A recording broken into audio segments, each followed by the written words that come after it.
രാഹുൽ മാങ്കൂട്ടത്തിന്റെ കേസുമായി ബന്ധപ്പെട്ട വാർത്തകൾ ലോകമെമ്പാടുമുള്ള മലയാളികൾ ഇങ്ങനെ സസൂക്ഷ്മം നിരീക്ഷിച്ചുകൊണ്ടിരിക്കുന്ന ഒരു പകലാണ്, ഒരു പ്രഭാതമാണ്. ഇപ്പോൾ രാഹുലിനെതിരെ FIR ഇടാനുള്ള നടപടിക്രമങ്ങളെല്ലാം പൂർത്തിയായി കഴിഞ്ഞു. അപ്പോൾ അതിൽ ഏതൊക്കെ വകുപ്പുകൾ ചേർക്കണമെന്നൊക്കെ ഇതിനകം തീരുമാനമായി കഴിഞ്ഞു എന്നുള്ള വാർത്തകളൊക്കെ ചാനലുകൾ ബ്രേക്ക് ചെയ്യുന്ന സമയമാണ്. അതിൽ തന്നെ വിശ്വാസവഞ്ചന കുറ്റം, നിർബന്ധിച്ച് ഗർഭഛിദ്രം നടത്തിയ കുറ്റം, ചില ചാനലുകൾ കൊടുക്കുന്നത് വിവാഹ വാഗ്ദാനം നൽകി പീഡിപ്പിച്ചു എന്ന കുറ്റം ചേർത്തിട്ടുണ്ട് എന്നാണ്.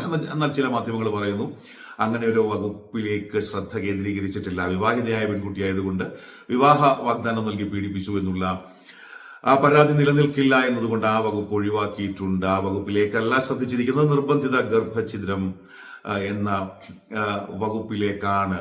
ജാമ്യമില്ലാ വകുപ്പുകൾ പ്രകാരം, ഏതായാലും ജാമ്യമില്ലാ വകുപ്പുകൾ പ്രകാരം മാങ്കൂട്ടത്തിനെതിരെ ഇപ്പോൾ FIR റെഡി ആയിക്കൊണ്ടിരിക്കുന്നത്. അപ്പൊ അതിനുശേഷം സ്വാഭാവികമായിട്ടും അത് കഴിഞ്ഞ ദിവസം ഇങ്ങനെ ഇതിന്റെ നിയമ പോരാട്ടത്തിൽ അടുത്ത ഘട്ടം എന്താണ്, രാഹുൽ എന്ത് ചെയ്യാൻ പോകുന്നതിനെ കുറിച്ച് രാഹുലിന്റെ അഭിഭാഷകൻ കുറച്ച് കാര്യങ്ങൾ പറഞ്ഞു. ഞാൻ ആ കാര്യങ്ങളിലേക്കാണ് പ്രിയപ്പെട്ട സുഹൃത്തുക്കളുടെ ശ്രദ്ധ ക്ഷണിക്കുന്നത്. അതിൽ പല കാര്യങ്ങളിലും വലിയ മാസ് ഡയലോഗുകളായി തോന്നി എന്നുള്ളത് മാത്രമല്ല, രാഹുൽ നമ്മൾ പിടിച്ചതിനേക്കാൾ വലുതാണല്ലോ അളയിലിരിക്കുന്നത് എന്ന് പറയുന്നത് പോലെ രാഹുൽ മാങ്കൂട്ടത്തിലിനെ പോലെ തന്നെ മാങ്കൂട്ടത്തിന് വേണ്ടി ഹാജരാകുന്ന അഭിഭാഷകൻ സാക്ഷാൽ ജോർജ് പൂന്തോട്ടം ഒട്ടും നിസ്സാരനല്ല എന്ന് ഇന്നലത്തെ അദ്ദേഹത്തിന്റെ മാധ്യമങ്ങളോടുള്ള സംഭാഷണത്തിൽ തന്നെ വ്യക്തമാകുന്നു. നിങ്ങൾ പലരും ആ വീഡിയോ കണ്ട് കാണുമെങ്കിലും ഓരോ ചോദ്യത്തിനും അദ്ദേഹം ഉത്തരങ്ങൾ പറയുന്ന രീതി ഒക്കെ നമ്മളിങ്ങനെ ശ്രദ്ധിക്കുമ്പോൾ ഈ കേസുമായി ബന്ധപ്പെട്ട് കോടതിയിൽ വാദം കടുക്കുമെന്നുള്ള കാര്യത്തിൽ യാതൊരു തർക്കവുമില്ല. അപ്പൊ അതിൽ ഞാൻ അദ്ദേഹത്തെ കുറിച്ചുള്ള ചില കാര്യങ്ങളിലേക്ക് വരുന്നതിന് മുൻപ് അദ്ദേഹം പറഞ്ഞ ഏറ്റവും പ്രസക്തമായ കാര്യങ്ങളിലേക്ക്, ചോദ്യവും ഉത്തരവും അടക്കം അതിലേക്ക് വരികയാണ്. ആദ്യത്തെ ചോദ്യം, രാഹുൽ മാങ്കൂട്ടത്തിൽ അദ്ദേഹത്തിനെതിരെ FIR രജിസ്റ്റർ ചെയ്താൽ കോടതിയിലേക്ക് പോകാനാണോ തീരുമാനം? സ്വാഭാവികമായിട്ടും ഇപ്പൊ FIR രജിസ്റ്റർ ചെയ്യാനിരിക്കുകയാണ്. അപ്പോ FIR രജിസ്റ്റർ ചെയ്താൽ കോടതിയിലേക്ക് പോകാനാണോ തീരുമാനമെന്നായിരുന്നു ആദ്യത്തെ ചോദ്യം. എനിക്ക് തോന്നുന്നു ശബ്ദം കേട്ടിട്ട് മാതൃഭൂമിയിലെ ബിനിലിന്റെ, സീനിയർ റിപ്പോർട്ടർ ബിനിലിന്റെ ചോദ്യമായിരുന്നു അത്. അദ്ദേഹം അപ്പോൾ സ്വാഭാവികമായിട്ടൊരു വാർത്താ സമ്മേളനം തുടങ്ങുന്ന ആ സമയത്ത് ഒന്ന് ആദ്യ അന്വേഷണം എന്ന നിലയിലുള്ള ചോദ്യമായിട്ട് അതിലെത്താൻ മതി. അപ്പൊ അതിന് അദ്ദേഹം ഉറപ്പായും ഒന്ന് മറുപടി പറയുന്നു. അപ്പോൾ അടുത്ത ചോദ്യം വരുന്നു, ഇപ്പോൾ തീരുമാനിച്ചിരിക്കുന്നത് എന്താണ്? ആന്റിസിപ്പേറ്ററി ബെയിലിലേക്ക് പോകാനാണോ, മുൻകൂർ ജാമ്യത്തിലേക്ക് പോകാനാണോ എന്ന്. അപ്പോ ജോർജ് പൂന്തോട്ടം അഡ്വക്കേറ്റ് പറയുകയാണ്, സ്വാഭാവികമായും അതാണല്ലോ, പക്ഷേ എന്നാ പരാതിയുണ്ട് എന്ന് അദ്ദേഹം ഇങ്ങനെ അന്വേഷിക്കുകയാണ് മാധ്യമപ്രവർത്തകരോട്. അപ്പൊ അടുത്ത ചോദ്യം വരികയാണ്, പരാതി സംബന്ധിച്ച് എന്തെങ്കിലും വ്യക്തത രാഹുലിനുണ്ടോ എന്നൊരു ചോദ്യമാണ്. അപ്പോ വക്കീൽ പറയുകയാണേ, പരാതിയെ സംബന്ധിച്ച് ഇപ്പോൾ അറിയാവുന്ന രണ്ടാളുകളെ എന്റെ അറിവിലുള്ളൂ. ഒന്ന് മുഖ്യമന്ത്രി, രണ്ട് ഒരു ചാനൽ ഉടമ. രണ്ടുപേർക്കേ അറിയാവുള്ളൂ. പരാതിക്കാരിയുടെ ഒരാൾ വന്ന് പരാതി പറഞ്ഞാൽ അത് കേസ് രജിസ്റ്റർ ചെയ്താൽ എന്താണ് അവരുടെ പരാതി എന്ന് അറിയണം. പരാതിയുടെ ഉള്ളടക്കം എന്താണെന്നറിയാതെ ഏത് നടപടിയാണ് സ്വീകരിക്കുക എന്ന് പറയാനാകില്ല എന്നുകൂടി അഡ്വക്കേറ്റ് പറയുന്നു. അപ്പൊ അടുത്ത ചോദ്യം, രാഹുലിനെതിരെ ഒരു നിയമ നടപടിയിലേക്ക് നീങ്ങും എന്നാണല്ലോ ഇപ്പൊ പറയുന്നത് കാര്യങ്ങൾ. അതിലേക്കാണല്ലോ യുവതി അങ്ങനെയാണല്ലോ പറയുന്നത് എന്ന നിലയ്ക്കുള്ളൊരു ചോദ്യം അടുത്ത ചോദ്യമായി വരുന്നു. അപ്പോൾ വക്കീൽ പറയുകയാണ്, ഞാൻ പറഞ്ഞില്ലേ എന്താണ് പരാതി, ആരുടെയാണ് പരാതി, ആളിന്റെ പേര് പറയണ്ട, പക്ഷെ പരാതിയുടെ സ്വഭാവം എന്താണ്, എവിടെയാണ് പരാതി ആദ്യം കൊടുത്തത്? ചാനലിൽ നിന്ന് കിട്ടിയ വാർത്ത അനുസരിച്ച് പരാതി ആദ്യം കൊടുത്തത് മുഖ്യമന്ത്രിയുടെ ഓഫീസിലാണ്. മുഖ്യമന്ത്രിയുടെ ഓഫീസ് പോലീസ് സ്റ്റേഷനാണോ? മുഖ്യമന്ത്രിക്ക് DGPയുടെ പവർ ഉണ്ടോ? മുഖ്യമന്ത്രിക്ക് സർക്കിൾ ഇൻസ്പെക്ടറിന്റെ പവർ ഉണ്ടോ? അടുത്ത ഡയലോഗാണ് ഏറ്റവും മാസ് കേട്ടോ. അതോ അവിടെ അനുഭവസ്ഥരായ ആളുകൾ ഉള്ളത് കൊണ്ടാണോ അവിടെ പോയി കൊണ്ടു കൊടുത്തേ? അനുഭവ സമ്പത്തുള്ള ആളുകൾ ഉള്ളത് കൊണ്ടാണോ അവിടെ കൊടുത്തത്? അതറിയണ്ടേ, അതിനുശേഷമല്ലേ അടുത്ത നടപടികളിലേക്ക് പോകാൻ പറ്റൂ എന്നാണ് അഡ്വക്കേറ്റ് ജോർജ് പൂന്തോട്ടം മാസ് അടിയടിക്കുന്നത്. അതായത് മുഖ്യമന്ത്രിയുടെ പൊളിറ്റിക്കൽ സെക്രട്ടറി ആയ ഭരണസിരാ കേന്ദ്രം നിയന്ത്രിക്കുന്ന B ശശിയെ കൃത്യമായിട്ടും ട്രോളിക്കൊണ്ട്, അല്ലെങ്കിൽ അദ്ദേഹത്തെ ഓങ്ങിക്കൊണ്ടാണ്, അനുഭവസ്ഥർ അവിടെ ഉള്ളത് കൊണ്ടാണോ ഈ യുവതി നേരെ പോലീസ് സ്റ്റേഷനിലേക്ക് പോകാതെ മുഖ്യമന്ത്രിയുടെ ഓഫീസിലേക്ക് തന്നെ നേരിട്ട് പോയത് എന്നുള്ള ചോദ്യമാണ് അദ്ദേഹം ഉന്നയിക്കുന്നത്. അപ്പോൾ അടുത്ത ചോദ്യം വരുന്നു, മുഖ്യമന്ത്രി ആഭ്യന്തരമന്ത്രി കൂടിയാണല്ലോ, അദ്ദേഹം അത് പോലീസിന് ഫോർവേഡ് ചെയ്യുമല്ലോ. അപ്പോ വക്കീലിന്റെ ഉത്തരമാണ്, അങ്ങനെ ഈ രാജ്യത്തുള്ള എല്ലാ പരാതികളും മുഖ്യമന്ത്രിയെ കണ്ടിട്ടാണോ അത്തരം പരാതികളെല്ലാം കൊടുക്കുന്നത് എന്നാണ് അദ്ദേഹത്തിന്റെ അടുത്ത ചോദ്യം, തിരിച്ചുള്ള ചോദ്യം. അപ്പോ ചോദ്യം വീണ്ടും മാധ്യമപ്രവർത്തകരുടെ ഭാഗത്ത് നിന്ന് മുൻപും അങ്ങനെ പരാതികൾ പോയിട്ടുണ്ടല്ലോ എന്നാണ്. അപ്പൊ ഇടപെട്ട് അദ്ദേഹം പറയാണ്, അങ്ങനെ കൊടുത്ത വേറൊരു യുവതിയുടെ പേര് നിങ്ങൾ പറ എന്ന് പറയാണ്. മുഖ്യമന്ത്രിക്ക് പരാതികൾ ഇങ്ങനെ കിട്ടിയിട്ടുണ്ടല്ലോ എന്ന് അടുത്ത വീണ്ടും മറുചോദ്യം വരുന്നു. അപ്പോൾ അദ്ദേഹം പറയുന്നു, അല്ല എനിക്കറിയില്ല, സോളാർ കേസുമായി ബന്ധപ്പെട്ട് ഒരു സ്ത്രീയുടെ പരാതി അവിടെ വന്നു, മുഖ്യമന്ത്രി നേരിട്ട് സ്വീകരിച്ചത് കൊടുത്തതായി കണ്ടിട്ടുണ്ട്. ഇപ്പോൾ പരസ്യമായി വന്നത് ഇതാണ്, രഹസ്യമായി എന്തൊക്കെ നടന്നിട്ടുണ്ട് എന്ന് എനിക്കറിയില്ല എന്ന് വക്കീൽ അതിന് മറുപടിയും പറയുന്നു. പരാതി ഉണ്ടെങ്കിൽ അത് പോലീസ് സ്റ്റേഷനിലാണ് കൊടുക്കുന്നത്. പരാതിക്കാരി താമസിക്കുന്ന അല്ലെങ്കിൽ ഒഫൻസ് നടന്നു എന്ന് പറയുന്ന പോലീസ് സ്റ്റേഷനിലാണ് അത് കൊടുക്കേണ്ടത്. അപ്പൊ അടുത്ത ചോദ്യം, ഇതിലെന്തെങ്കിലും അസ്വാഭാവികതയുണ്ടോ എന്നാണ്. അപ്പോ വക്കീൽ പറയുന്നു, ഓൾ ത്രൂ അതല്ലേ, കഴിഞ്ഞ 3 മാസമായി ഒരു ഹൈപ്പ് ഉണ്ടാക്കി. അന്ന് എവിടെയോ വെച്ച് റെക്കോർഡ് ചെയ്ത ഒരു സാധനം ചില സീനുകൾ തിയേറ്ററിൽ കാണിക്കുന്ന പോലെ ബിറ്റ് ബിറ്റായിട്ട് ഇങ്ങനെ കാണിച്ചുകൊണ്ടിരിക്കുകയല്ലേ, അസ്വാഭാവികത അതല്ലേ. അപ്പൊ അടുത്ത ചോദ്യം, ഇതെല്ലാം നാടകമാണോ എന്ന ചോദ്യമാണ്. അപ്പോ അദ്ദേഹം ഉത്തരം പറയുന്നു, വക്കീൽ ഉത്തരം പറയുന്നു, നാടകം തന്നെ. ശബരിമല സ്വർണ്ണ കേസ് അദ്ദേഹം സൂചിപ്പിക്കുകയാണ്. ഈ തെരഞ്ഞെടുപ്പ് കാലത്ത് ജനമധ്യത്തിൽ ഇറങ്ങാൻ കഴിയാത്ത ഒരു സർക്കാരിന്റെ പ്രതിനിധികളായി നിൽക്കുന്നവർ, അവർക്ക് എന്തെങ്കിലും ഒരു മസാല വേണം. അദ്ദേഹം പിന്നെ ആദ്യം പറഞ്ഞതുപോലെ ഒരു മാധ്യമ മുതലാളിക്കും മുഖ്യമന്ത്രിക്കും മാത്രം അറിയാമെന്ന് പറഞ്ഞല്ലോ. അപ്പൊ ആ മാധ്യമ മുതലാളി നടത്തുന്ന നാടകമാണ് എന്ന നിലയിലാണ് വക്കീൽ കാര്യങ്ങൾ ഇങ്ങനെ കൊണ്ടുപോകുന്നത്. രാജ്യത്ത് എത്രയോ ബലാത്സംഗം നടക്കുന്നു. വക്കീലിന്റെ ഉത്തരം തുടരുകയാണ്, രാജ്യത്ത് എത്രയോ ബലാത്സംഗം നടക്കുന്നു, ഗർഭഛിദ്രം നടക്കുന്നു, എത്രയോ വീഴ്ചകൾ നടക്കുന്നു. ഇതെല്ലാം മുഖ്യമന്ത്രി നേരിട്ട് എന്റർടൈൻ ചെയ്യേണ്ട കേസുകളാണോ? ഇതിനു മുൻപ് നേരിട്ട് മുഖ്യമന്ത്രി സ്വീകരിച്ച പരാതികളിൽ അസ്വാഭാവികതയുണ്ട് എന്നാണ് അദ്ദേഹം പറയുന്നത്. ഇങ്ങനെ കൊട്ടിഘോഷിച്ച് സെലിബ്രേറ്റ് ചെയ്ത് മാധ്യമങ്ങളെയൊക്കെ അറിയിച്ച് ഇതിനു മുമ്പ് മുഖ്യമന്ത്രി സ്വീകരിച്ച പരാതികളിൽ അസ്വാഭാവികതയുണ്ട്, അതുകൊണ്ട് ഇതിലും അസ്വാഭാവികതയുണ്ട്, അല്ലെങ്കിൽ അത് തന്നെയാണ് ഈ പരാതിയുടെയും അവസ്ഥ എന്നാണ്. അപ്പൊ പൊളിറ്റിക്കൽ കോൺസ്പിറസി ആണോ ആരോപിക്കുന്നത് എന്ന് അടുത്ത ചോദ്യം വരുന്നു.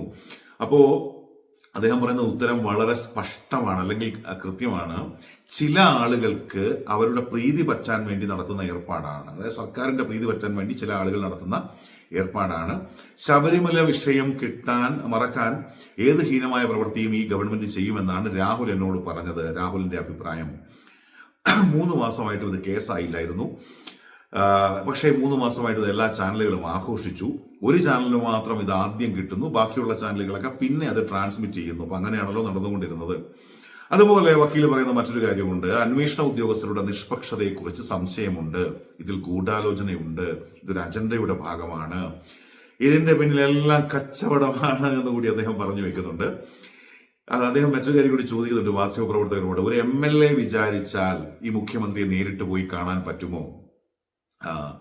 അങ്ങനെ പറ്റാത്തയാളാണ് മുഖ്യമന്ത്രി. ദിവസങ്ങൾ കാത്തിരിക്കണം. ഒരു MLA വിചാരിച്ചാൽ മുഖ്യമന്ത്രിയെ മുഖതാവിൽ കാണാൻ, അല്ലെങ്കിൽ മുഖ്യമന്ത്രി ഈ മുഖദർശനത്തിന് അവസരം കൊടുക്കണമെങ്കിൽ ദിവസങ്ങൾ കാത്തിരിക്കണം. അപ്പോഴാണ് ഒരു പെൺകുട്ടി നേരിട്ട് വന്ന് മുഖ്യമന്ത്രിക്ക് പരാതി കൊടുക്കുന്നു, വലിയ വാർത്തയായി ആഘോഷിക്കപ്പെടുന്നു.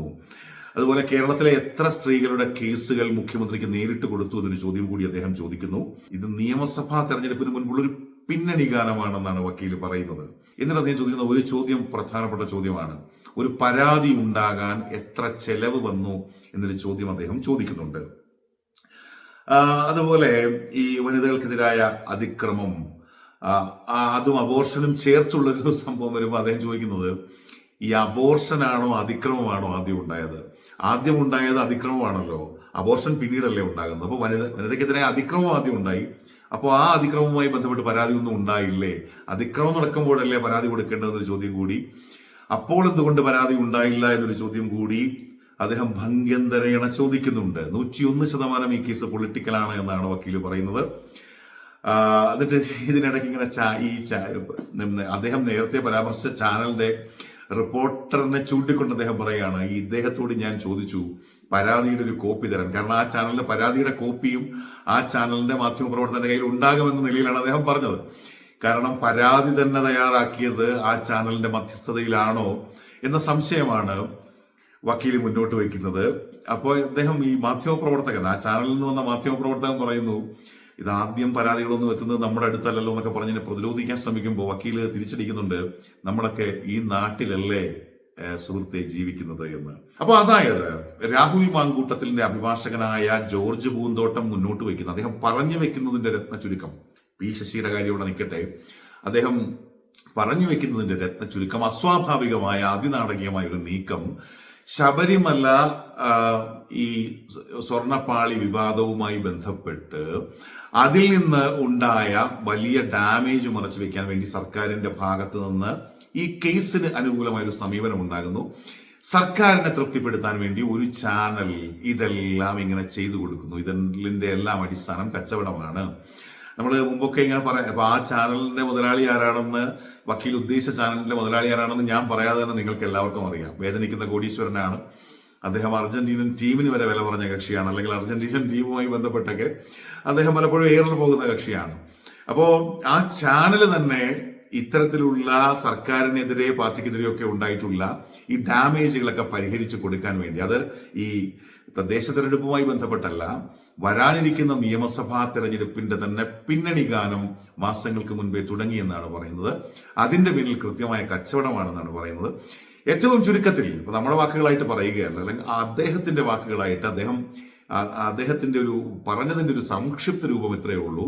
വരുന്ന നിയമസഭാ തെരഞ്ഞെടുപ്പിലും ഒരു തുടർഭരണം LDFന് നേടിക്കൊടുക്കാമെന്ന് ഉള്ള ഒരു അണിയറ ബാന്ധവം, അല്ലെങ്കിൽ അത്തരത്തിൽ ഒരു അണിയറയിൽ ഒരു ചരടുവലി, ഒരു ആശയവിനിമയം നടത്തിയിട്ട് 2026 പിണറായി സർക്കാരിനെ പ്രതിഷ്ഠിച്ചുകൊണ്ട് ഒരു തുടർഭരണം കൊണ്ടുവന്നുകൊണ്ട് കേരളത്തിൽ കച്ചവടം നടത്താനും കേരളം ഭരിക്കാനുമുള്ള ചില കുൽസിത ബുദ്ധികളുടെ, അല്ലെങ്കിൽ ചില അതിസമ്പന്നന്മാരുടെ, ചില മുതലാളിമാരുടെ പരിപാടിയാണ്.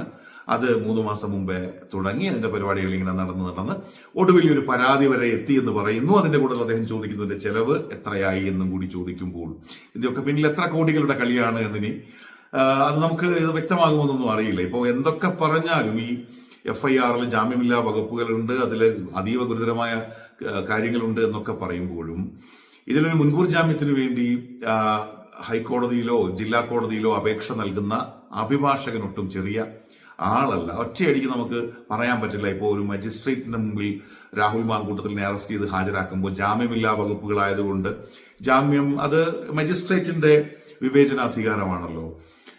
അപ്പോൾ അത് ചിലപ്പോൾ അതിന് സാധ്യത ഉണ്ടാകാം, സാധ്യതയില്ലാതിരിക്കാം. പക്ഷെ ഇങ്ങനെ ഒരു മുൻകൂർ ജാമ്യത്തിലേക്ക് പോകുമ്പോൾ അത് അതിശക്തമായി അദ്ദേഹം ഈ വാദമുഖങ്ങൾ മുന്നോട്ട് വയ്ക്കുമെന്ന കാര്യത്തിൽ തർക്കമില്ല. അതുകൊണ്ട് ഈ രാഹുൽ കുടുങ്ങിപ്പോയി, പൂർണ്ണമായിട്ടും കുരുങ്ങിപ്പോയി എന്നൊക്കെ പറയാവുന്ന ഒരവസ്ഥ ഉണ്ടോ എന്ന് എനിക്ക് സംശയമുണ്ട്. പക്ഷെ അത് കഴിഞ്ഞാലും ഈ നിയമ പോരാട്ടത്തിന്റെ നാളുകളിൽ ജോർജ് പൂന്തോട്ടം എന്ന വക്കീല് അവിടെ പിന്നെ കൂട്ടിൽ എന്ന് പറയുന്ന കൂട്ടിൽ കയറി കഴിയുമ്പോൾ പിന്നെ ഈ പറയപ്പെടുന്ന ഏതെങ്കിലും മുതലാളിക്ക് വന്ന് അവിടെ നിൽക്കാൻ പറ്റില്ല. അപ്പൊ അതുകൊണ്ട് തന്നെ അവിടെ സ്വാഭാവികമായും ഒട്ടും സുഖകരമായിരിക്കില്ല ഈ കേസിന്റെ വാദം എന്നും രാഹുൽ മാങ്കൂട്ടത്തിന് വേണ്ടി അതിശക്തമായി ഈ വാദമുഖങ്ങളൊക്കെ മുന്നോട്ട് വയ്ക്കും എന്നുമാണ് നമുക്കിപ്പോൾ പ്രതീക്ഷിക്കേണ്ടി വരുന്നത്. അപ്പോ വക്കീല് പറഞ്ഞതിന്റെ ആകെ തുക അത് കേൾക്കുമ്പോൾ ഇതിന്റെയൊക്കെ പിന്നിൽ വലിയ കച്ചവടമാണോ എന്ന സംശയം. നമ്മൾ മുമ്പ് പറഞ്ഞിട്ടുള്ള കാര്യമാണ്. രാഹുൽ മാങ്കൂട്ടത്തിൽ കേരളത്തിലെ കോൺഗ്രസിന്റെ യുവതലമുറയുടെ ഏറ്റവും പ്രധാനപ്പെട്ട നേതാവായിരുന്നു.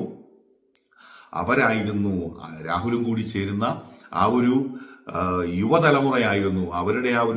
അവരെല്ലാം കൂടി ചേരുന്ന ഒരു മഴവില്ലഴകായിരുന്നു നാളത്തെ കേരളം, നാളെയുടെ പ്രതീക്ഷ.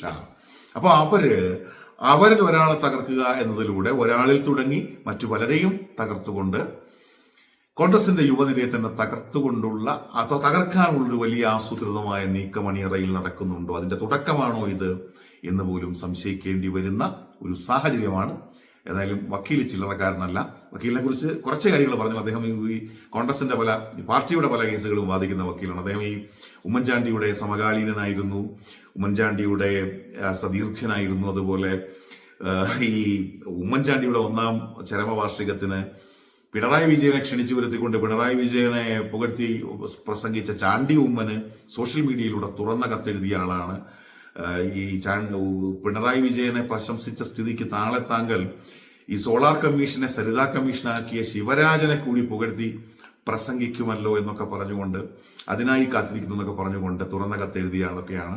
അതുപോലെ പല കേസുകളിൽ സീനിയറായ ഹൈക്കോടതി അഭിഭാഷകനാണ്. പല കേസുകളിൽ അങ്ങനെ ഇപ്പൊ ലോകായുക്തയുടെ കേസ് വളരെ പ്രമാദമായ കേസാണല്ലോ. മുഖ്യമന്ത്രിയുടെ ദുരിതാശ്വാസ നിധിയിലെ വഴിവിട്ട ചെലവാക്കലുകൾ. അപ്പൊ ആ കേസിലൊക്കെ അതിലെ പരാതിക്കാരന് വേണ്ടി ഹാജരായ അഭിഭാഷകനാണ്. ലോകായുക്തയോട് ജഡ്ജിമാരോട് ചോദിക്കുന്നത്, നിങ്ങൾ വാദിക്കുന്നോ അതോ ഞാൻ വാദിക്കണമെന്നാണ്. ഞാൻ വന്നത് വാദിക്കാനാണ്. നിങ്ങൾ എന്നെ വാദിക്കാൻ സമ്മതിക്കില്ലേ, പിന്നെ നിങ്ങളങ്ങ് വാദിച്ചോളൂ എന്ന് ഒക്കെ പറഞ്ഞ് അത്യാവശ്യം കുറച്ച് വിവാദ നായകനൊക്കെ ആയ ആളാണ്. നിയമ പോരാട്ടം അത് കടുക്കും എന്നുള്ള കാര്യത്തിൽ തർക്കമൊന്നുമില്ല. രാഹുൽ മാങ്കൂട്ടത്തിൽ നിന്ന് വലിയ പ്രതീക്ഷ വെച്ചു പുലർത്താവുന്ന ഘട്ടം തന്നെയാണ് ഇപ്പോഴും എന്ന് അഭിഭാഷകന്റെ മുഖത്ത് അദ്ദേഹത്തിന്റെ വാക്കുകളിൽ ആ ആത്മവിശ്വാസം കൃത്യമായും നിഴലിക്കുന്നുണ്ട്.